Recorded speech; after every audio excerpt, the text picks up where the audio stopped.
You wouldn't know it by looking at him now. The man with silver hair, slow steps, and a cane that clicks against the cracked sidewalk. But 50 years ago, Samuel Sam Walker could run through the jungle faster than the wind. Back then, he wasn't Mr. Walker. He was Sergeant Walker, U.S. Marine Corps, 1st Battalion. It was early January 3rd Marines when the letter arrived.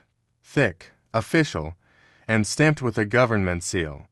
Sam opened it at his kitchen table, coffee going cold beside him. You are hereby summoned to testify. 50 years had passed, but suddenly, he was back in Vietnam, back to that day in Quang Tro. The letter explained that a decades-old incident had resurfaced.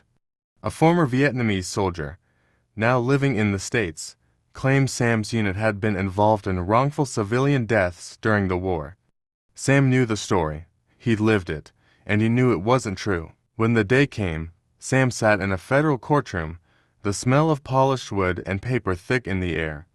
Across the aisle sat the accuser, older now, his eyes sharp but tired.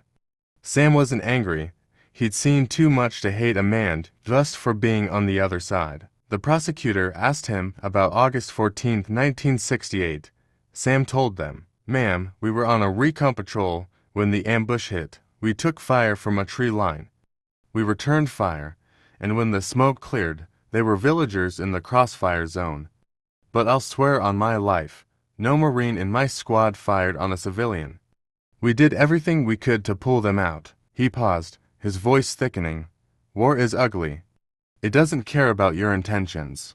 Sometimes, even when you do everything right, the wrong still happens." The courtroom was silent.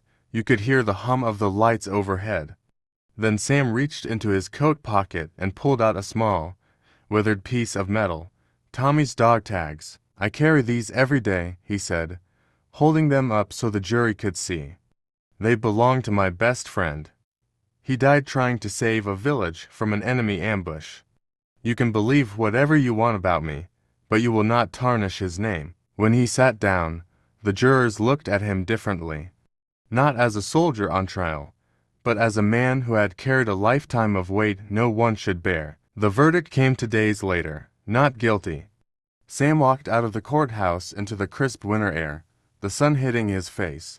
He took a deep breath, and for the first time in years, it felt like he could fill his lungs all the way. That spring, the town held its first Veterans Day parade in decades. Sam didn't plan to go, but when the mayor called his name from the stage, he stepped forward. The crowd stood, clapping, some with tears in their eyes. He didn't make a long speech, just said, "To those who served and never came home, I've carried you with me every day, and I always will." And as he looked out at the faces in the crowd, kids waving flags, old men saluting, mothers holding babies, Sam felt something he hadn't in a long time. Pride, because this was his country, flawed, imperfect, sometimes ungrateful, but still worth every step of the long road home. Sam grew up in a small farming town in Iowa. His father was a Korean War vet, his mother a school teacher. When the draft letter came in 1967, Sam didn't flinch. He'd been raised to believe that, when your country calls, you stand up, no matter the cost. Vietnam wasn't what he imagined. The first thing that hit him was the smell, a mix of wet earth, diesel fuel, and something else. Something that clung to your skin no matter how much you washed.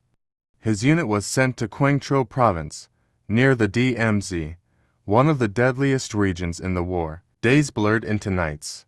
Nights blurred into gunfire. He learned to sleep with one ear open, to read the jungle like a map, to know when the silence meant trouble. And trouble came on a humid August morning. They were on patrol when the first shots rang out. AK-47 fire ripped through the trees, the air alive with the snap of bullets. Sam hit the ground, returning fire, calling out positions. His best friend, Tommy Harris, the kid from Alabama with the crooked smile, was 2 steps ahead when the explosion came. A booby trap, the blast threw Tommy backwards, his body crumpling in the mud. Sam didn't think. He ran into the open, dragging Tommy toward cover. Shrapnel tore into his leg, but he didn't stop. Mortar rounds landed close, the jungle shaking, but he kept going. He got Tommy behind a ridge, pressed his hands to the wound, and yelled for a corpsman. Tommy's eyes met his, wide and scared. "Tell my mom, I tried." "Sam," he whispered. And then, nothing. They radioed for a medevac, but it was too late. Sam sat there in the rain, the world muffled, Tommy's dog tags cold in his hand. That was the day something inside him broke, and the day he swore he'd never leave a man behind. When he came home in '69, America wasn't throwing parades. People looked at him like he was part of a mistake. Some called him names. He stopped wearing his uniform in public. But the war never left him. At night, he'd wake up sweating, hearing the jungle again. 50 years later, he still visits Tommy's grave every Memorial Day, still runs his fingers over the name etched in stone, still wonders what would have happened if he'd been one step faster. And then, last winter, something happened that pulled him right back into the fight. Not with a rifle this time, but with the one thing he still had, his voice. To be continued.